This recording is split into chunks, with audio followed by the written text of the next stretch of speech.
As you guys know, Jiří Procházka just beat Jamahal Hill at UFC 311 by a third round TKO. My prediction was only a little bit off. I predicted that Jiří Procházka was going to win by a second round TKO. But no matter what my prediction was, I'm happy that Jiri got this win, and he's still a top contender in the UFC light heavyweight division.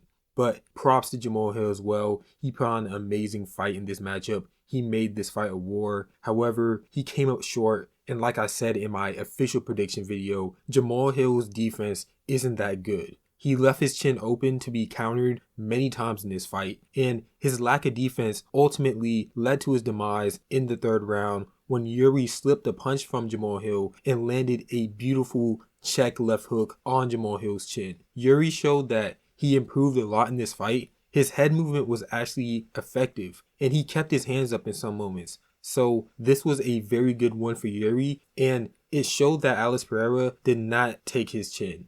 After watching UFC 311, I believe I went 9 for 12 on picks, and I thought I did pretty good. So I went to bed that night, and when I woke up to loads of comments under my analysis video about this fight, saying that my take aged like milk. And I just wanted to say that whole video, it wasn't about official prediction for the fight. First of all, I predicted Jiří Procházka to win the fight in that video. And secondly, the whole video was speculatory, and it just showed the ramifications if Jiří Procházka lost the fight against Jamahal Hill. And I do still believe that if Jiri lost this fight, this would have led to a huge downfall in his career. So no, my take did not age like milk. In that video, it wasn't about an official prediction. And in my official prediction for UFC 311, I predicted Jiří Procházka to win by a round 2 TKO. And like I said, my prediction, it was off, but ultimately, I predicted that Jiří Procházka was going to win by a TKO, which ended up happening at UFC 311. But as you guys know, in hindsight, Jiří Procházka beat Jamahal Hill. So think of this video as the sequel to that video where Jiří Procházka gets the good outcome. And in this video, we're going to be looking at the future fights that Jiří Procházka can be facing in the light heavyweight division. And most of these fights that I'm going to propose to you guys, they are going to be Jiri's next fight or maybe within his next 2 fights. So Jiří Procházka, he could very well be fighting a lot of these people on this list. So just think of this video as the sequel to the sad truth about Jiří Procházka versus Jamahal Hill, where Jiri wins, and we're going to be analyzing all the matchups that could potentially open up for Jiří Procházka in the future. The fights that I'm going to be presenting to you guys are ordered from the easiest fights for Jiří Procházka to beat to the hardest matchups for Jiří Procházka in the light heavyweight division. And I'm guessing that most of you guys already have a clue on who's going to be the hardest matchup for Jiří Procházka in the UFC light heavyweight division. So without further ado, let's get into my first fight that I believe that Jiří Procházka will most likely be fighting for his next opponent. And the first fight that I believe that Jiří Procházka has the best chance of beating is against Jan Blachowicz. I believe in 2 weeks we have a fight between Jan Blachowicz and Carlos Ulberg that will be going on in the fight night that is headlined by Israel Adesanya versus Nasruddin Imavov. And I believe that Jiří Procházka, he's most likely to fight the winner of this matchup. And I believe that this is probably the easiest matchup that Jiří Procházka could get in the light heavyweight division. Don't get me wrong, Jan Blachowicz, he is a very hard opponent, and he's of course a former champion, so he has that type of pedigree behind him. But the main reason why I believe that this is probably going to be the easiest fight for Jiří Procházka is mainly because of the age difference. I believe that Jan Blachowicz, he's about to turn 42, and Jiri, he's going to have a significant speed advantage. And typically, when you look at Jiří Procházka's fights, Jiri, he never really goes into a matchup where he has a huge speed advantage over his opponents. Now, don't get me wrong, Jiří Procházka is fast for his size, but it's really his awkward movement that allows him not to get caught clean. However, in this matchup, Jiri is going to have the speed advantage in almost every single aspect of MMA, and combined with Jan Blachowicz having this very plotty type of movement, I believe that Jiri, he's just going to be able to just dance circles around Jan Blachowicz in the octagon. And combining that pressure that Jiri puts on his opponents, that is just going to emphasize the speed discrepancy.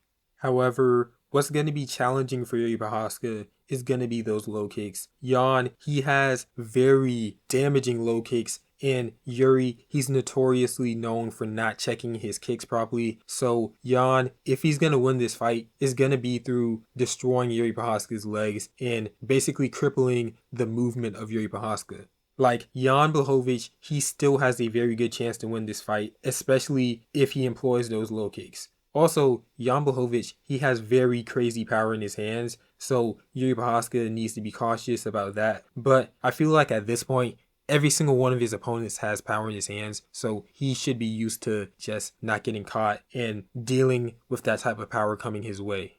Now, the next opponent that I believe can be a potential matchup for Jiří Procházka in the future is, surprisingly, Israel Adesanya.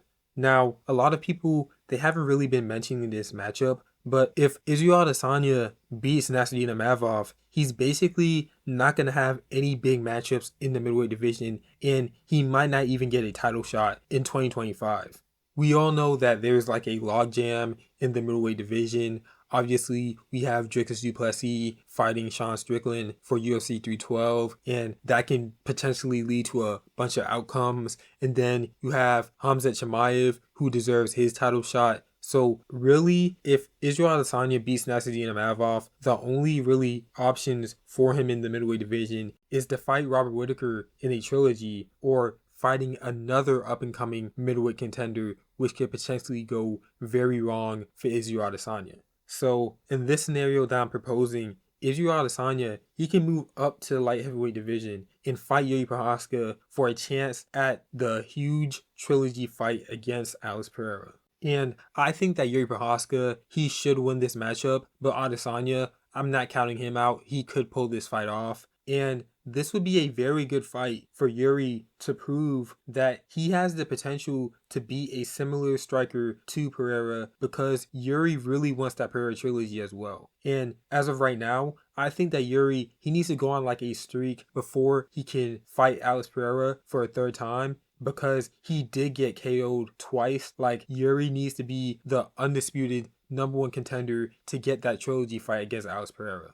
Like, this isn't even comparable to the Max Holloway and Volkanovski trilogy, because the first two fights in that trilogy were actually pretty close. But against Pereira, the first fight, Jiri, he did have some success, but Pereira just showed that Jiri, he just can't handle the power that Alex Pereira poses in this matchup. And he couldn't even stand with Alex Pereira in the second fight, and he got knocked out twice within like 30 seconds into the second round. As a Jiří Procházka fan, I think he needs to be adequately prepared to face Alex Pereira, and I don't want to see Jiří Procházka get knocked out like that again. Just seeing Jiří Procházka's hair just get broken and he just gets KO'd out cold like that by that high kick, that just like ruined my entire month.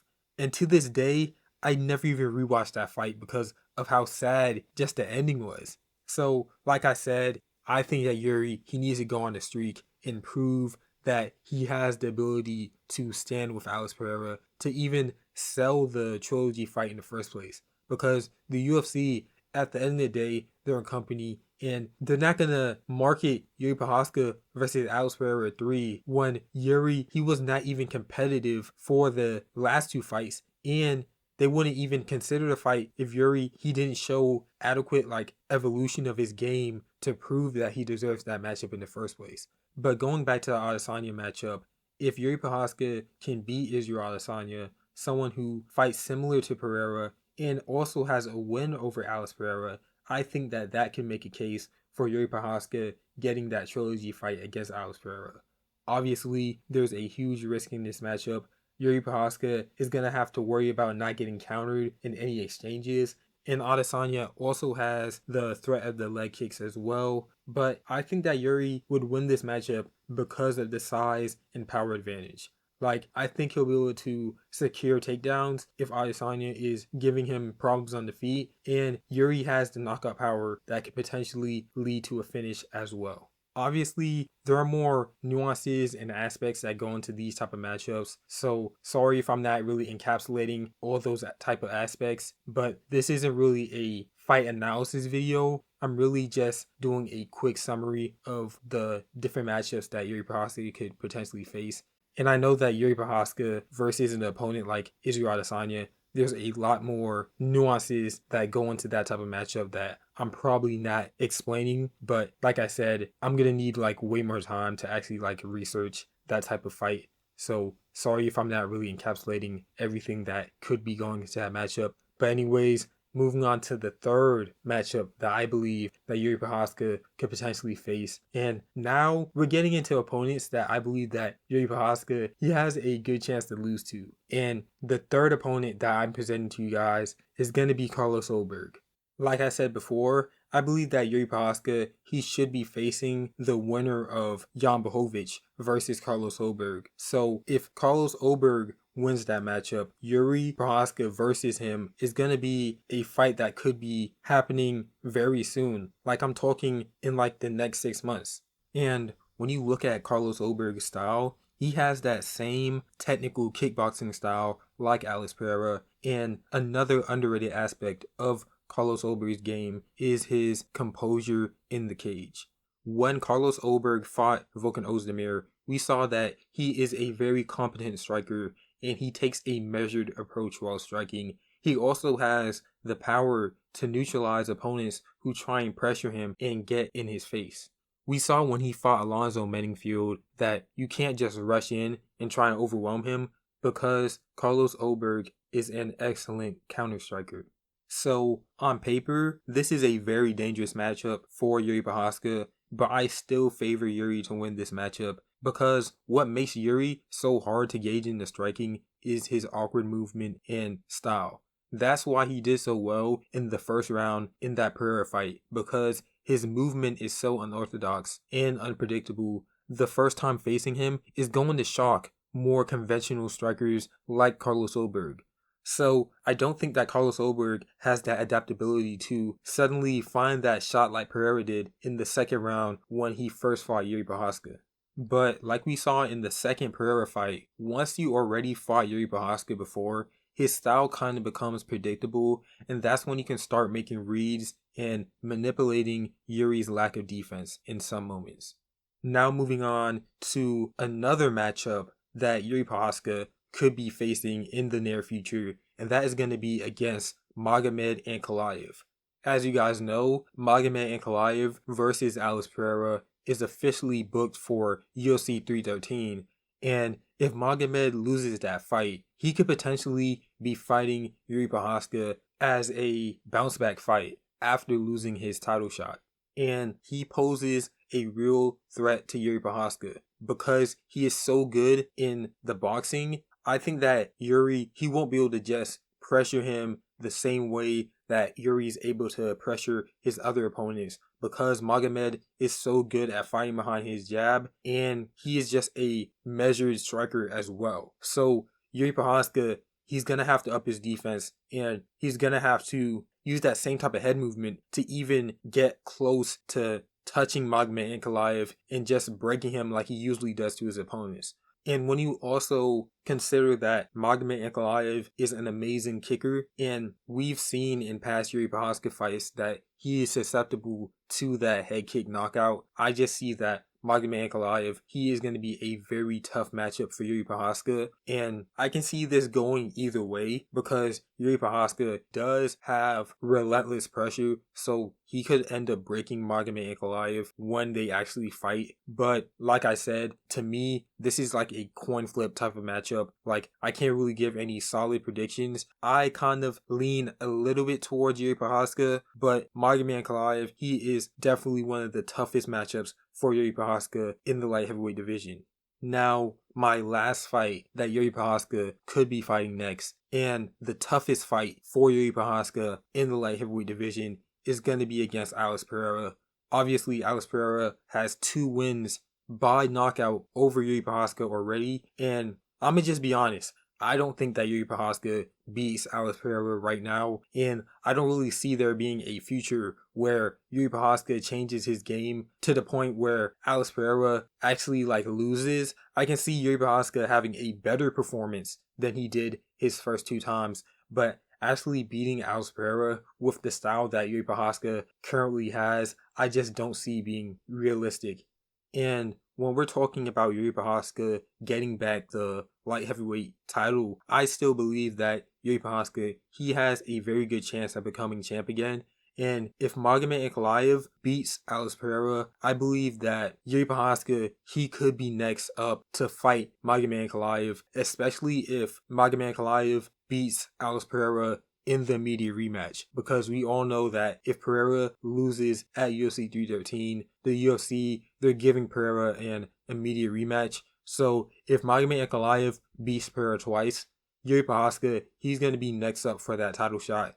And I believe that is going to be the easiest way Jiří Procházka can get back the light heavyweight title. Another way that Jiří Procházka could potentially get back the belt is if Alex Pereira moves up to the heavyweight division. And if Pereira has success in the heavyweight division, he might potentially vacate the light heavyweight belt. And Jiří Procházka, he could potentially be set up for an interim title, or they might hop straight into him fighting for the vacant light heavyweight title in this instance also. So just because Jiří Procházka experienced those 2 losses, his career is not over, and he still has a bright future ahead of him in the light heavyweight division.